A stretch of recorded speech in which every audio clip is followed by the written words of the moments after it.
This ABC15 Flash Briefing is sponsored by Sanderson Ford. All roads lead to Sanderson Ford. Hello, I'm Christine Stanwood with your top stories from ABC15 Arizona. We have new information tonight on the arrest of a fugitive that was on the run last night in Coolidge. U.S. Marshals confirming today that they have captured Donald Hill. He is the fugitive who led schools to lockdown for several hours in Coolidge on Thursday. U.S. Marshals able to take him into custody near California and Vaquin Road. Hill was wanted on multiple counts of kidnapping and aggravated assault. Authorities saying there's no longer a threat to the community. Well, there are only 2 weeks left of monsoon, and people, they're still cleaning up after last week's strong storm. Eleni Dow giving us a look at the cleanup, as some tell us they're ready to move on from summer. The aftermath of Tuesday night's monsoon storm still lingering in the valley 4 days later. While Brian Zhao cleaned up some of this tree that fell down earlier this week, he's finishing up during his weekend. When I came home, I was like, wow, slightly missed the house just by that much. If it's angled a little bit more, it would hit the house. That's why I was like kind of lucky. He hasn't seen much heavy rain from monsoon 2023 in South Scottsdale until last week.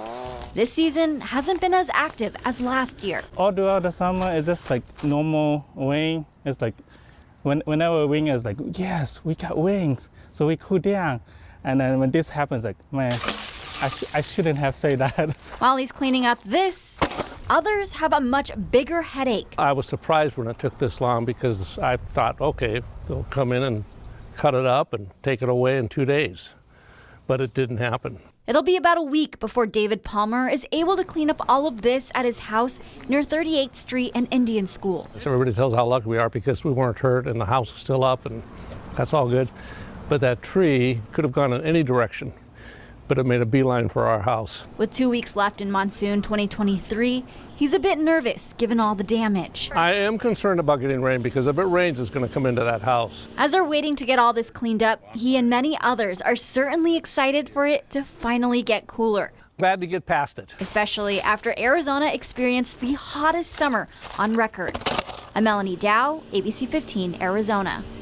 Our Arizona Diamondbacks are celebrating the start of Hispanic Heritage Month all weekend long at Chase Field. The team is hosting live performances, Latino art, and they did a special edition hat giveaway today. The celebration highlights Puerto Rican, Central American, and Mexican influence right here in Arizona. Also, a preview of the APS Light Parade with the balloon cleaning and inspection. Workers from Phoenix Parks and APS at the Longview Neighborhood Recreation Center inspecting those balloons and getting neighbors so excited for this year's parade. So expect more lights, more balloons. You'll see all the balloons behind me. We have a new Santa Claus. APS is going to debut a new float this year.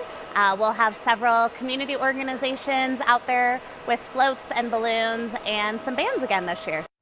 There is still time to get your organization in on this year's APS Light Parade.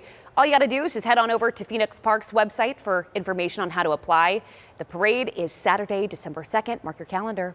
Holiday Cheer is also coming to sunny Arizona for just a 2-day event. The West Valley Wonderland is hitting State Farm Stadium December 9th and 10th. This event will feature live entertainment, eats, treats, games, and so much more. Tickets are already available starting at $15.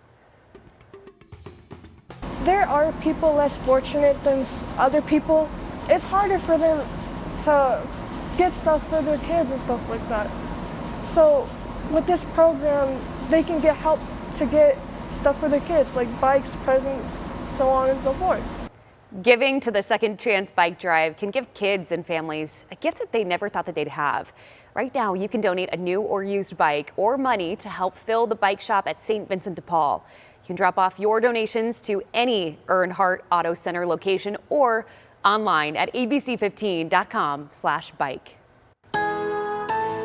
With your most accurate forecast, I'm meteorologist Ashley DiMartino. We are drying out and staying nice and warm for the rest of the weekend. Temperatures above normal with that sunshine that will be out there. We'll start off in the morning with temperatures in the low 80s.